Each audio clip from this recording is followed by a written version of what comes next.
मीरा भाईंदर के इतिहास में शायद कोकीन तस्करी के मामले में Kashimira crime branch unit 1 को बड़ी सफलता मिली है। क्राइम ब्रांच ने छापा मारकर एक भारतीय महिला तथा 2 विदेशी मूल के नागरिकों को गिरफ्तार कर उनके पास से 14 किलो 868 ग्राम कोकीन बरामद की है। इस रैकेट का भंडाफोड़ तब हुआ जब क्राइम ब्रांच ने भाईंदर पूर्व में छापा मारकर एक महिला के पास से 11 किलो 830 ग्राम कोकीन तथा 80,000 रुपए नकद बरामद किए।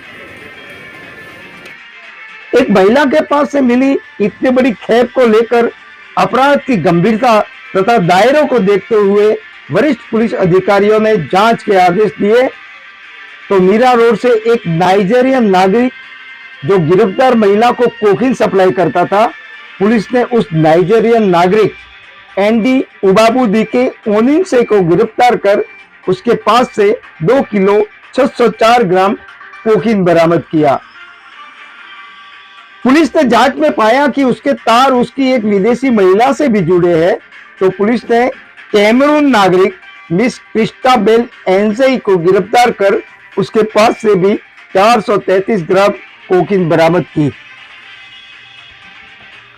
पुलिस कमिश्नर मधुकर पांडे, अतिरिक्त police commissioner Dattatreya Shinde, police उपायुक्त क्राइम अविनाश अंबुरे, सहायक आयुक्त मदन बल्लाल, भास्कर पुकले के मार्गदर्शन में यह कार्यवाही crime branch unit 1 Kashimira के पुलिस निरीक्षक प्रमोद बड़क के नेतृत्व में पुलिस कर्मियों ने इस कार्रवाई को अंजाम देकर एक तरह से कोकीन तस्करों की कमर ही तोड़ दी। इस संदर्भ में पुलिस उपायुक्त क्राइम अविनाश अंबुरे ने पत्रकार वार्ता में क्या कहा, सुनिए। मीरा भाईंदर आयुक्तालय में माननीय पुलिस आयुक्त सर के गाइडेंस के अंतर्गत एंटी नारकोटिक्स ड्रग्स के अगेंस्ट में पूरे कमिश्नरेट में ड्राइव हमारी चालू है। उसी तहत 15 अप्रैल को यूनिट 1 के पीआई बड़ाक और उनकी पूरी टीम को एक इन्फॉर्मेशन मिली कि एक महिला के पास में ड्रग्स है। ऐसी मालूमात होने के बाद में हमारी पूरी टीम वहाँ पे उसके महिला के घर पे पहुँची और उस महिला का नाम साबिना शेख है जो मोतीलाल नगर में रहती। उसका घर में जब हमारी टीम पहुँच गई और उसकी तलाशी ली तो हमें करीबन 11.83 केजीज का कोकेन हमें वहाँ से बरामद हुआ। उसकी कुल कीमत 17.74 करोड़ रुपीस की कीमत है। साथ ही 80,000 रुपीस की कैश हमको वो फ्लैट से बरामद हुई। जब उससे इस बारे में पूछताछ हमने चालू की तो हमें पता चला कि उसके साथ में और एक आरोपी है। तो उसके घर पे जब हमने छापा बोल दिया तो उस बंदे का नाम एक नाइजीरियन है, उसका नाम है एंडी उबाबुडी के ओनियसे। उसकी उम्र 45 इयर्स है, जो रहने वाला हटकेश मीरा रोड में रहता है। उसको हमने हिरासत में लिया और उसके घर से हमने करीबन 2.604 केजीज का कोकेन हमने बरामद किया, जिसकी कीमत करीबन 3.9 सीआर की है। और पूछताछ करने के बाद में उसकी और एक साथीदार जो कैमरून की रहने वाली है, वो lady Evershine sector Vasai Palghar में रहती है। वहाँ पे हमारी टीम ने जाके पूछताछ की और हमने उसको हिरासत में लिया और उसके घर से हमने करीबन 433 ग्राम्स ऑफ कोकेन हमने वहाँ से बरामद किया। साथ ही नाइजीरियन करेंसी और यूएस डॉलर्स भी हमने वहाँ से बरामद किए। कुल मिला के 3 आरोपियों को हमने गिरफ्तार किया है। इस पूरे मामले में नवघर पुलिस स्टेशन में सीआर नंबर 159/2025 एनडीपीएस के तहत सेक्शंस 8C, 21C, 22C, 29 के तहत हमने गुनाह दर्ज किया है। इसका इन्वेस्टिगेशन हमारी क्राइम ब्रांच की टीम आगे की इन्वेस्टिगेशन कर रही है और इन तीनों आरोपियों का हमने 5 दिन की पुलिस कस्टडी हमें मिली है। आगे ये कहाँ से लाते थे, कहाँ बेचते थे, इनके गिरोह में और कोई साथीदार है, कौन कौन लोग इसमें शामिल है, इसकी पूरी तहकीकात हमारे इन्वेस्टिगेशन में हमारे लोग करेंगे। से एक कोकेन कहाँ पे बेचा जाता था, वो भी सबीना शेख का क्या एक रोल है? जो खास बात हमें जो उसमें सामने नज़र आई है कि जो कोकेन हमने पकड़ा है उसमें करीबन हमको 268 कैप्सूल्स हमें मिले हैं। ये capsules most probably human trafficking के तरीके से शायद इंडिया में ला सकते हैं, ऐसा प्रिलिमिनरी हमें लग रहा है। जब इंट्रोगेशन में हम लोग इन आरोपियों को पूछताछ करेंगे तो इसके बारे में और ज़्यादा जानकारी पा सकते हैं। सर, ये जो दोनों फॉरेनर्स ये लोग लीगली यहाँ पे रह रहे थे, उसकी इंफॉर्मेशन थी पुलिस को रेंट एग्रीमेंट के थ्रू? ये अभी हम लोगों ने उन जो जहाँ पे रहते थे उनके जो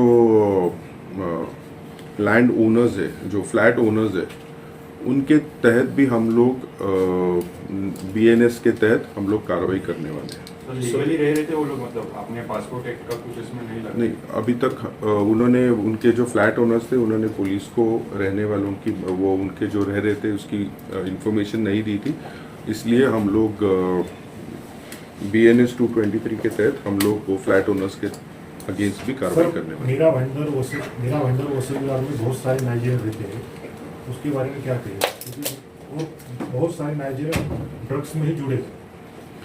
देखिए, कंटिन्यूसली हमारी ड्रग्स के खिलाफ में हमारी कार्रवाई जारी है। पिछले ही 10-15 दिन में हमने यूनिट 2 में भी हमने वहाँ पे हमने कार्रवाई की थी। कंटिन्यूसली हमारी ड्रग्स के खिलाफ में कार्रवाई जारी है। मैं वही आप सबसे निवेदन करता हूँ कि अगर आपके माध्यम से भी अगर आपको इन्फॉर्मेशन मिलती है कि कहीं कुछ गलत ड्रग्स के बारे में अगर इन्फॉर्मेशन मिलती है तो पुलिस को ज़रूर जानकारी दें, हम तुरंत उसके ऊपर कार्रवाई सर, ये करें। बड़े लोग थे जो लोकल पेडलर्स हैं, जिन पर उनको लाया जाता है फिर छोड़ दिया जाता है, कुछ तड़ीपार होते हैं वो वापस आ जाते हैं, उन पर कोई स्ट्रिक्ट कार्रवाई क्यों नहीं है सर? अभी तो फिलहाल मैं इस केस के बारे में आपको इन्फॉर्मेशन दे सकता हूँ। तो सबीना शेख का क्या रोल है इसमें पूरे मामले में? सबीना शेख के घर से करीबन 17.74 CR का मुद्देमाल हमने हस्तगत किया है, बरामद किया है। करीबन 11.83 kgs कोकेन हमने उसके घर से बरामद किया है, तो बड़ी मात्रा में उसके घर से ये कोकेन बरामद किया है। तो ये पूरे इसमें ये इसने कहाँ से ये कोकेन बरामद किया था, इसका जो बाकी नाइजीरियन और वो जो कैमरून की लड़की है उसके साथ में उनका क्या रिश्ता था, रिलेशन था, कब से ये बिजनेस में इनके साथ में जुड़ी हुई है, ये सभी इंफॉर्मेशन हम लोग इंट्रोगेशन में निकालने की कोशिश करेंगे। सर, कहीं ना कहीं सर सबीना शेख के इस मामले की पूरी मास्टरमाइंड लग रही है। मैं अभी तो फिलहाल इस पर कुछ बोल नहीं सकता। सर, यंग जनरेशन नशे में खोता जा रहा है, ये सारे स्कूलों को टारगेट करके धंधा करते हैं, उस पर रोक लगाने की सोचा?